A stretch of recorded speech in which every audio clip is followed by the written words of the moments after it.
E o tema de hoje é discipulado, o amor que confronta. Diga, discipulado é um amor que confronta. Amém? Eu tenho dito há anos que a pessoa mais prejudicial a nós é aquela que vê a gente errando e se dizendo amigo apoia o nosso erro. Talvez aquela pessoa ela tenha realmente um carinho por você, valide muito a sua amizade, e por isso ela não te confronta. Mas quem realmente te amar verdadeiramente, mesmo te considerando, mesmo tendo carinho por você, ela vai te confrontar. E quando nós recebemos um confronto, nós temos que entender que o confronto ele está muito ligado a uma parte crítica às vezes. E às vezes a crítica que nós não esperamos é aquela que nos confronta e nos traz desconforto, mas muitas vezes a crítica que nós recebemos e que fala o que a gente quer ouvir, essa crítica não vai nos fazer evoluir e crescer. E a base do discipulado é um confronto de amor, não um confronto de possessão, não um confronto de achar que você é melhor, mas um confronto de olhar no teu olho, olhar nos teus olhos, olhar para você e dizer: olha, eu estou falando isso da parte de Deus e creio que isso vai ser bênção, vai ser cura para os seus ossos e cura para a tua vida em nome de Jesus. Vamos ler o Salmos 32, verso 8. Salmo 32, verso 8.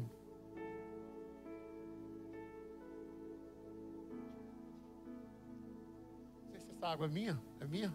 Trouxeram para mim? Obrigado.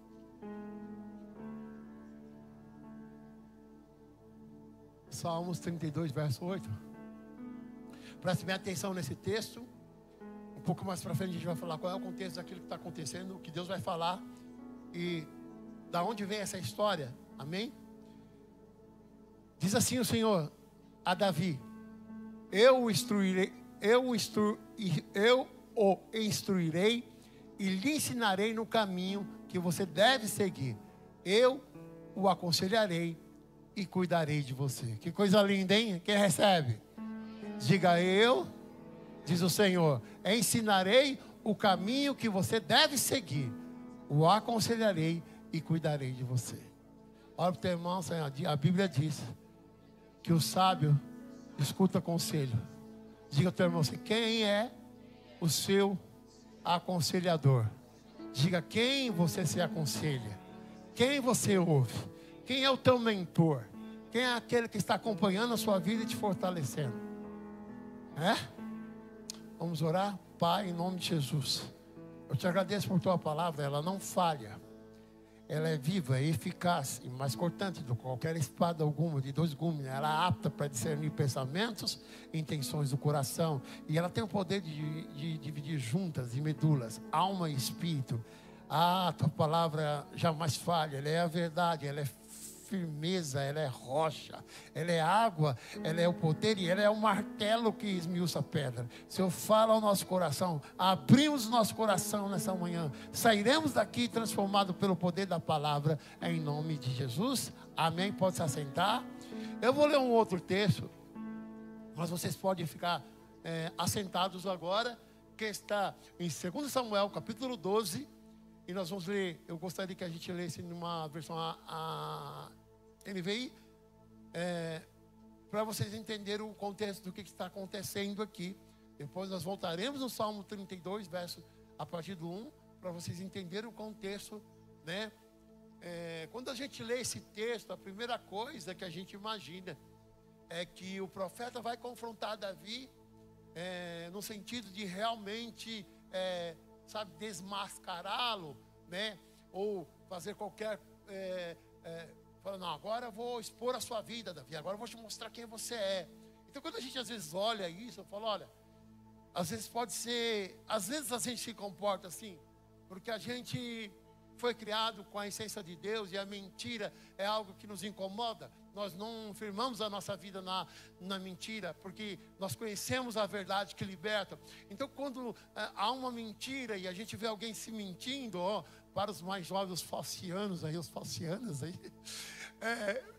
quando a gente vê alguém falso, alguém que se comporta, alguém que é na sua frente uma coisa e por trás de você fala mal de você e você acaba descobrindo. Nós queremos correr para desmascarar, para confrontar, para falar. E essa é uma característica nossa muitas vezes. Mas Deus, ele não trabalha dessa forma. Quando Deus, de alguma forma, ele quer ministrar no nosso coração e nos expor, não é para nos expor no sentido de envergonhar-nos, porque quem nos envergonha, quem não quer nos impor, quem quer nos peneirar é o Senhor, é o diabo. Mas o Senhor não. O Senhor, quando ele permite que nós sejamos peneirados ou confrontados, ele quer ver a cura, ele quer ver a nossa rota de direção ser consertada, ser acertada. Precisamos ser assertivos nas nossas decisões e caminhos. Então Deus vai nos direcionar, amém? Glória a Deus. Vamos ler. Cadê o João? Está aí? Joãozinho? Foi no banheiro? Na toalete? Vamos pegar isso aí. Depois o Joãozinho fala para ele subir aqui, que eu gostaria que ele tivesse missão junto comigo. Amém? Ele sabe que eu falo para ele que quando nós estamos ministrando a palavra, eu gosto de ter um tangedor comigo ali. Amém? Pensei que a Índia ia ficar, mas ela precisou também. Vamos lá. Sentados mesmo, reverente à palavra de Deus. E o Senhor enviou a Natã a Davi e apresentando-se ele a Davi, disse: havia uma cidade, 2 homens, um rico e um pobre. O rico possuía muitíssimas ovelhas e vacas, mas o pobre não tinha coisa nenhuma, senão uma pequena cordeira que comprara e criara, e ele tinha crescido com ele, com seus filhos, do seu bocado comia, e do seu copo bebia, e dormia no seu regaço, e a tinha como uma filha. E vindo um viajante, um homem rico, deixou esse de tomar das suas ovelhas, das suas vacas, para assar para o viajante que viera a ele. E tomou a cordeira do homem pobre e preparou para o homem que viera a ele. Então, o furor de Davi se acendeu e de grande maneira contra aquele homem e disse a Natã: vive o Senhor, que digno de morte é o homem que fez isso. Olha o Davi. Davi enche o peito e fala: digno de morte é o homem que fez isso. Ele merece ser punido. E pela cordeira tornará a dar quadruplicado, porque fez tal coisa e porque não se compadeceu. Então disse Natã a Davi: tu és esse homem. Então disse Natã a Davi, olhando nos olhos dele: tu és esse homem. Assim diz o Senhor Deus de Israel: eu te ungi rei sobre Israel. Eu te livrei das mãos de Saul. Te dei a casa do teu Senhor e as mulheres do teu Senhor em teu seio. E também te dei a casa de Israel, a de Judá. E se isto fosse pouco, é pouco, mas te acrescentaria tais coisas. 9. Porque, pois desprezaste a palavra do Senhor, fazendo mal diante dos teus olhos, a Urias o heteu feriste a espada, e a sua mulher tomaste por tua mulher, e a ele mataste com a espada dos filhos de Amon. Agora, pois, não apartará a espada jamais da tua casa, porquanto desprezaste e tomaste a mulher de Urias o heteu para ser tua mulher. Assim diz o Senhor: eis que suscitarei contra a tua casa o mal sobre ti, e tomarei as tuas mulheres perante os teus olhos, e as darei ao teu próximo, a qual se deitará com tuas mulheres perante o sol. 12. Porque tu o fizeste em oculto, mas eu farei esse negócio perante todo Israel e perante o sol. Então disse Davi a Natã: pequei contra o Senhor. Pequei contra o Senhor. E disse Natã a Davi: também o Senhor perdoou o teu pecado, e não morrerás. Primeira coisa que a gente precisa entender: de alguma forma, Deus está sempre trabalhando, desde o Éden, desde Caim e Abel, com um conceito de nos discipular através da própria palavra dele, ou de mover pessoas à nossa volta para nos aconselhar, para nos confrontar. Amigos que são realmente amigos verdadeiros vão olhar para nós e vão confrontar o nosso erro. Aqui nós estamos num contexto onde Davi está sendo confrontado. Coloca lá, 2 Samuel 12, a partir do 1. Olha bem. Então disse Davi a Natã. Natã, profeta, um homem de Deus, vai até Davi.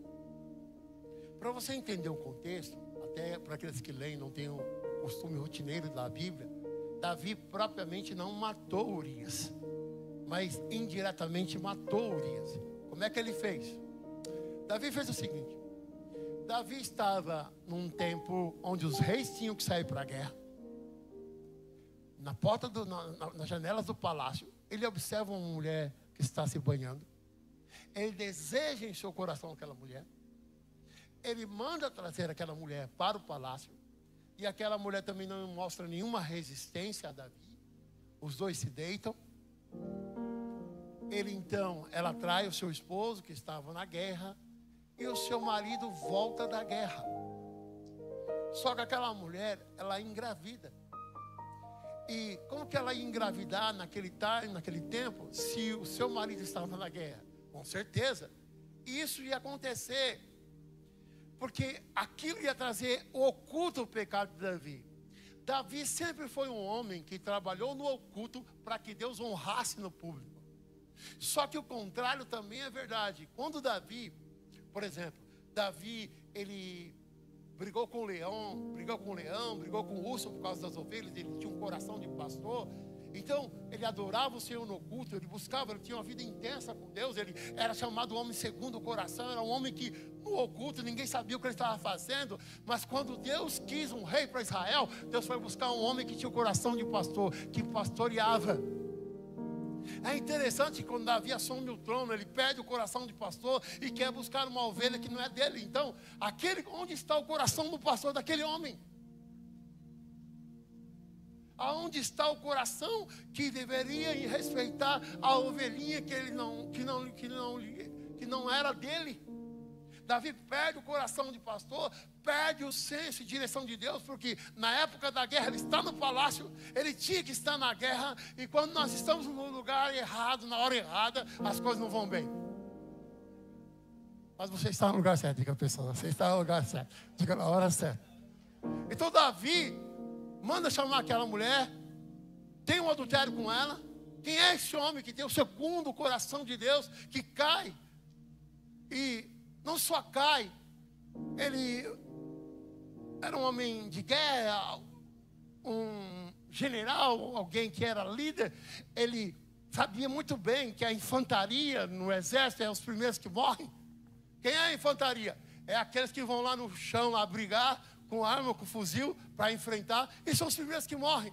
O que Davi fez? Bom, eu não posso deixar acontecer, né? Eu não era soldado da infantaria, eu era soldado de material bélico, eu fornecia alimento, munição, né, para os soldados em infantaria. Eu não seria os primeiros a morrer se o exército brasileiro me chamasse novamente para entrar numa guerra. E a infantaria é a primeira que morre. Aí o que ele fez? Ele colocou Davi na infantaria. E consequência, porque a gente mata pessoas com palavras, sabia? Mata pessoas com pensamentos. A gente às vezes já matou pessoas na nossa volta, pessoas que nos fizeram mal. E aí a importância do perdão, pessoas que realmente nos feriram, nos machucaram. E a gente mata pessoas. Eu sempre conto a história isso foi uma coisa que eu vivi empiricamente. Quando uma das nossas meninas da banda Aspecto Cristo, que ajudavam a gente, uma delas começou a namorar com um namorado, com um rapaz, e o pai dela não queria. O pai dela não queria que ela namorasse, e o pai dela falou: esse menino não namora com você. Ele morre, mas não namora com você. Esse menino foi nadar em Mariporã e ali morreu afogado. Então, eu creio que muitas vezes, talvez ele não perceba, mas às vezes o sangue daquele menino que ele matou com a boca é a mesma atitude de Davi, que Davi matou com a boca. E aí, o texto fala que você matou Urias. Mas ele não matou Urias diretamente, mas matou aqui, matou estrategicamente. E a Bíblia diz que se passaram 9 meses e o coração de Davi permanecia duro. Passaram 9 meses e você vê que Davi ainda está se achando que é o melhor. Porque quando ele é confrontado, Anderson, o profeta confronta ele, ele enche o peito. Talvez ele fosse um momento em que ele tivesse que falar: esse homem sou eu. Mas ele se achou na posição de julgar alguém, se sentiu melhor e disse: esse homem deve morrer e restituir 4 vezes mais. Davi se sente melhor, Davi se sentiu cara. Mas sabe como Davi estava? Porque quando a gente está longe de Deus, irmãos, a nossa vida é seca. Nós não conseguimos sentir a Deus. Porque quando pecamos e permanecemos no hábito do pecado, nós não conseguimos sentir a presença de Deus. E nos tornamos críticos, religiosos. Podemos até frequentar. E aí cabe muito bem a palavra que o pastor Gil colocou aqui na quinta-feira. Entre frequentar uma igreja, entre frequentar a presença de Deus, ou permanecer na presença de Deus. Isso vai nos confrontar com uma mudança de direção, porque Deus não vai nos deixar no nosso erro. Deus não é um amigo, não é servo. Ele diz: eu já não chamo mais servo, mas eu chamo amigo. Então Deus não é um amigo que vai nos deixar sozinho, que vai deixar a gente no erro, que vai deixar a gente desamparado, caído. Não, Ele vai nos confrontar se preciso for, mas nos confrontar não para nos expor, para nos resgatar. Salmo 32, verso 1, por favor. Até a gente chegar no 8. Davi está falando desse momento. Davi agora vai falar desse momento. O momento que ele é confrontado. Quando ele é confrontado, que é desvendado, e não importa o método que Deus usa para nos confrontar, importa que a gente se arrependa verdadeiramente. Amém? Diz assim o Senhor. Palavra de Deus. Salmos 32, a partir do verso 1. Bem-aventurado é aquele cuja transgressão é perdoada e cujo pecado é coberto. Bem-aventurado é o homem em que o Senhor não imputa maldade e em cujo espírito não há engano. Quando eu guardei em silêncio, envelhecer os meus ossos, pelo meu bramido em todo dia, porque de dia e de noite a tua mão pesava sobre mim. O meu humor se tornou em sequidão. Destino. Não dá para ser feliz. Não dá para ter um bom humor quando nós estamos desviados do propósito. Quando nós estamos longe de Deus. É a glória de Deus que nos satisfaz. Só quem entrou no Santo dos Santos sabe que outro lugar não dá para viver. Sabe que sem a presença e a alegria dele não dá para viver. E aí a chave do confronto de Natan, Fernando, para Davi. O que eu faço com esse homem que roubou a ovelhinha que não era dele? Davi falou: esse homem deve morrer. O homem que está longe de Deus acusa, aponta, julga. Mas o homem que está perto de Deus reconhece os seus próprios erros, se arrepende e volta aos teus caminhos. E aí é confrontado, e Davi: confessei-te o meu pecado e a minha maldade eu não encobri. Deixa eu parar aqui, irmão. Se você está vivendo uma vida que você sabe que não agrada a Deus, você sabe que você está na rota errada, você sabe que não dá para viver sobre isso. Talvez negócios feitos que não são corretos, talvez relacionamentos incorretos, talvez situações que você sabe, lugares, posicionamentos, lugares espirituais que você deveria estar e não está, lugares de guerra que você deveria estar e não está. Você precisa confessar o seu pecado primeiramente a Deus. Mas Tiago capítulo 5, se não me engano, no versículo 16 fala: confessai as vossas culpas uns aos outros e orai para que sejam curados. Eu creio que por princípio, quando você confessa a Deus, Ele te perdoa. Quando você procura alguém, e é por isso que você precisa ter uma conexão, é por isso que você precisa ter um líder, Ou é preciso que você possa me procurar, ou procurar a bispa, você mulher, ou procurar os pastores que aqui estão. E não carregar mais sozinho. Porque nós, com Deus, vamos achar uma solução para te redirecionar, para cuidar de você, para te restaurar. E quantas vezes, amados, a gente não quer um conselho, porque a gente quer fazer o que a gente quer.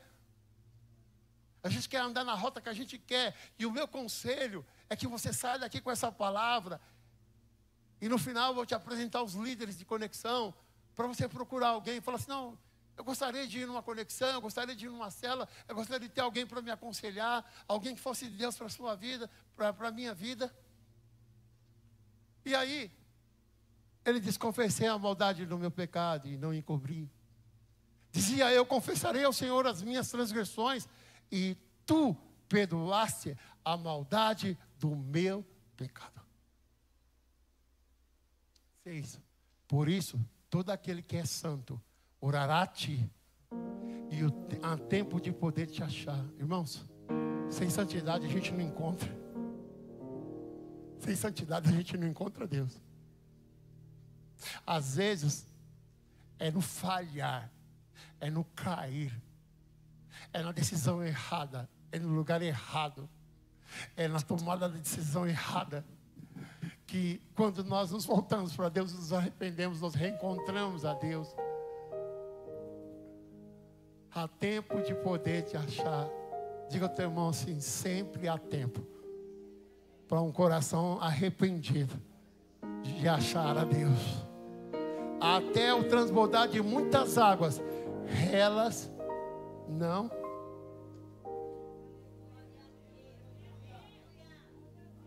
Talvez seja por isso que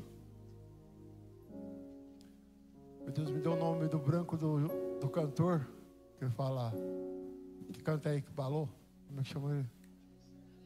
Ele fala na sua canção, quando as águas vêm sobre mim, eu ainda estou seguro. Dá para cantar, João, essa parte? João é meu parceiro da pregação.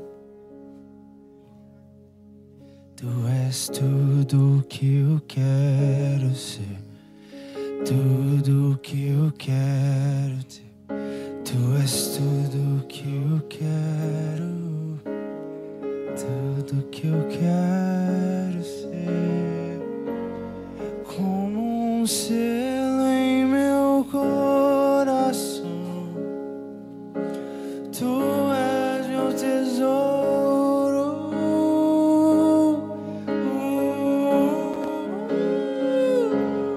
E muitas águas vêm sobre mim, eu me sinto seguro, como um selo, como um selo em meu coração. Tu és o meu tesouro, muitas águas vêm sobre mim, me sinto seguro. Pra onde eu vou sem você?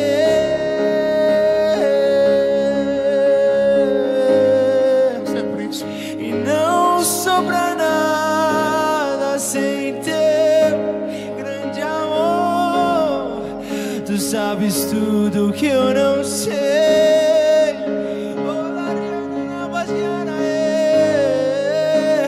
E o que eu preciso é estar contigo. Aonde eu vou, eu te levo comigo. O som do céu aqui hoje. Amado. Se você perceber, você vai captar essa atmosfera do céu. Há um som do céu aqui. Aonde eu vou, eu te levo comigo. Amado Jesus, aonde eu vou,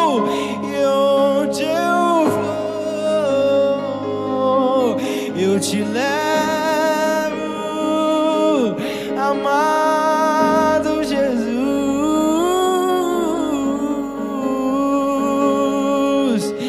Eu te levo comigo, eu te levo comigo, amado Jesus, amado meu noivo, eu te levo comigo,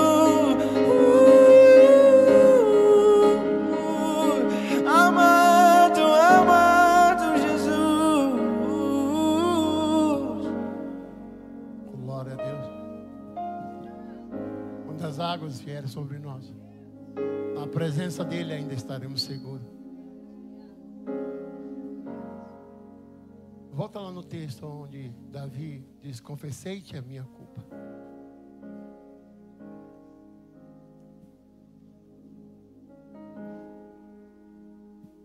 Davi está sendo confrontado pelo profeta. Esse homem é você. Davi poderia dar desculpas. Davi pode dizer: olha, a culpa é daquela mulher, que ela, poxa, ela estava tomando banho nua na frente do meu palácio, eu não aguentei. Davi poderia ter dado tantas desculpas. E não é assim desde o Éden. Foi a mulher que tu me deste. Foi a serpente. Nunca somos nós. Nunca é sobre nós, não é? Eu sempre digo aqui nos últimos meses, que quando Deus te pergunta algo, não é para você responder para Ele. Ele já sabe. Quando Deus te pergunta algo, é para você responder para você mesmo. Só que Deus perguntou através de Natan: o que faz com esse homem? Esse homem deve morrer. Mas ele não apontou para ele e disse: esse homem sou eu. Eu pequei contra o Senhor. Às vezes precisa alguém nos confrontar, alguém nos falar, às vezes um profeta falar, um líder falar, um pastor falar, nos confrontar, e a gente fica com muita raiva quando a gente é confrontado, porque não queremos ser criticados, não gostamos de críticas, não queremos receber críticas, não queremos receber confrontos. E eu digo que o confronto é a raiz da mudança verdadeira.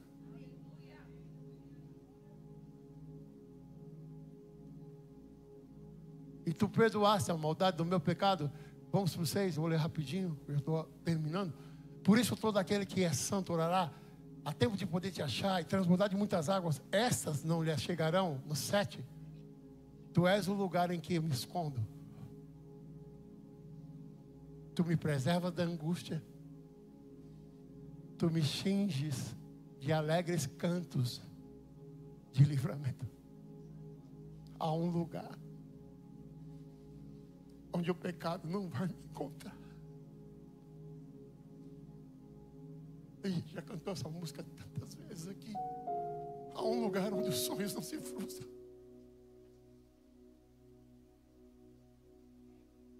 Eu estava ainda ali adorando, louvando o Senhor, e aquela atmosfera de adoração. Eu dizia: Deus, quero morar aqui, porque aqui a minha carne não vai. E aí isso desconstrói aqueles que muitas vezes falam: é fácil ser crente aqui. É lógico que é fácil, porque a presença de Deus está aqui. E é aqui na presença dele em que o ambiente espiritual nos fortalece e nos direciona. E tudo bem.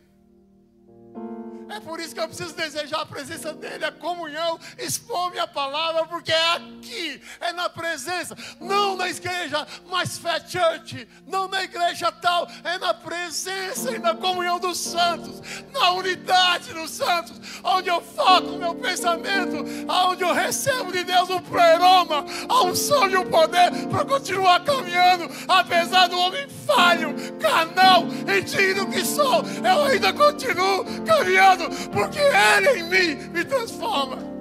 Ele em nós nos transforma. É Ele nos confrontando através de um discipulador, de uma conexão, de um pastor, de um líder de jovens, nos confrontando e nos levando à direção correta. E aí vem a instrução. Aí a gente começou aqui, e eu quero terminar aqui no 32:8. o Senhor responde: você confessou a tua culpa? Você se arrependeu? Instruir-te-ei e ensinar-te-ei o caminho que deve seguir. Guiar-te-ei com os meus olhos. Diga então, você será guiada pelos olhos do Senhor. Ele vai fechar portas para você e abrir algumas. Não reclame a porta que se fechou. Talvez lá tinha uma morte para a sua vida. Não reclame o atraso que você teve. Talvez os olhos do Senhor não permitiram que você pegasse a estrada naquela hora. Não reclame algumas coisas que estão acontecendo que te trazem desconforto. Se isso for um confronto de Deus, tudo bem. Seja bem-vindo ao confronto, a raiz da transformação, a mudança genuína que transforma um caráter, não um evangélico, que transforma um homem de Deus, uma mulher, não um homem se diz evangélico. E tudo bem se você se diz evangélico. Isso é bom, mas precisamos carregar um evangelho que esteja dentro de nós. Mais do que a palavra. Davi teve consequências do seu pecado. Mas eu vim aqui para dizer que essa história não é uma história de expor. Não é uma história para envergonhar. É a história de um Deus que nos ama o suficiente para nos resgatar da rota que estamos e nos trazer de volta aos seus olhos que guiam nossos caminhos. Você entrou aqui nessa noite, talvez você se sinta o mais miserável do pecador, e assim muitas vezes me senti antes de pregar aqui. Porque falei o que não deveria, porque pensei o que não deveria, porque fiz o mal que eu não queria, e então eu me sentia um mais dos miseráveis pecadores, e eu não tinha para onde fugir. Eu até queria fugir, não pregar, sumir, mas eu não podia fazer isso. Porque eu não estava pregando a mim mesmo. E todo pregador que sobe aqui, ele não pode pregar ele mesmo. Ele tem que pregar Cristo em nós, a esperança da glória. Nós somos a imagem que reflete a glória dele. Não é o brilho que temos, é o brilho da glória dele em nós. É a semelhança feita na criação. Façamos o homem conforme a imagem e semelhança. Aqui essa manhã Deus se preocupa com você. Um por um, Deus te escolheu a dedo para estar aqui hoje, para falar: toda vez que você sair da rota, ou se você não estiver na rota, eu vou buscar você. Você foi escolhido por mim. Eu te escolhi no ventre da sua mãe. Eu não te deixarei e não te desampararei. Se você estiver no eu vou te buscar. Diga ao teu irmão, assim como dizia o pastor Henrique: Deus não vai te perder por nada. Diga a 3 pessoas, diga: Deus não vai te perder por nada.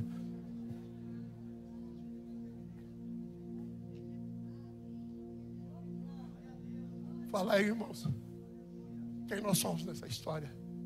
Eu queria que o pessoal do louvor se posicionasse. Quem nós somos nessa história. Que coração que temos. O coração de Davi que diz: esse homem deve morrer. O coração que aponta as pessoas, que julgam as pessoas, que julgam os pastores, que julgam. Quem nós somos? Que só vem crítica, que só vem falha, que só vem erro nas pessoas, mas nunca olha para dentro de nós falando: eu pequei, eu falhei, eu não sou digno, eu preciso ser transformado. Quem nós somos? Mas nós podemos escolher a rota certa, dizer: Deus, estou aqui para ser confrontado. Eu venho cada domingo nessa manhã para o Senhor falar que tem que falar. Tem hora que o Senhor vai...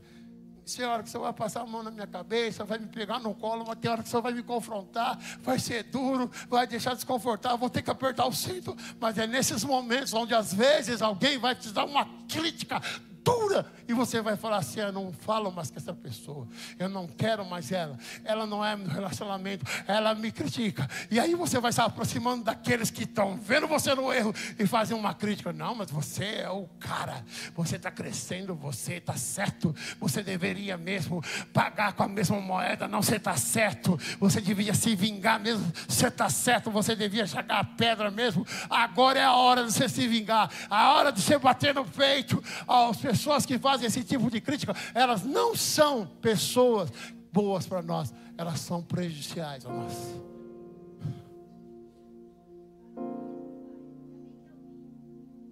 Glória a Deus, ouvi ainda bem que eu vim. Meu irmão, sabe, Deus está falando tanto comigo. É claro que a gente gosta de receber feedback das pessoas. Falam, pô, Deus falou contigo. Deus falou comigo através da sua vida. Toda a glória é para Ele mesmo. Eu sei o meu lugar, eu sei que eu não sou nada. Mas, quando Deus fala conosco, e eu espero que Ele tenha falado com você, o discipulado da parte de Deus é um amor que confronta. Quando Caim estava para matar Abel, o melhor discipulador, é por isso que a gente, como discipuladores, Samuel, Elias, os líderes aqui, não podemos sentir que somos melhor que nós, porque o maior discipulador de todos, Deus único, presente, onipresente, vai até Caim e fala assim: o que está caindo no seu semblante? Por que você está com essa moral baixa aí? Se você proceder bem, as coisas vão bem. Deus já sabia que o pecado na sua onisciência estava no coração de Caim. Ele sai de um discipulado com o próprio Deus e mata o seu irmão.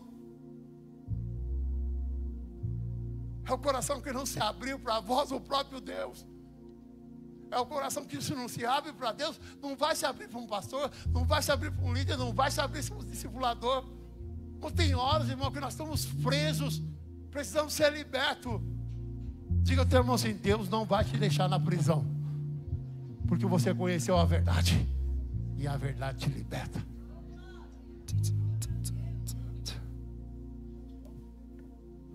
Fique de pé onde você está.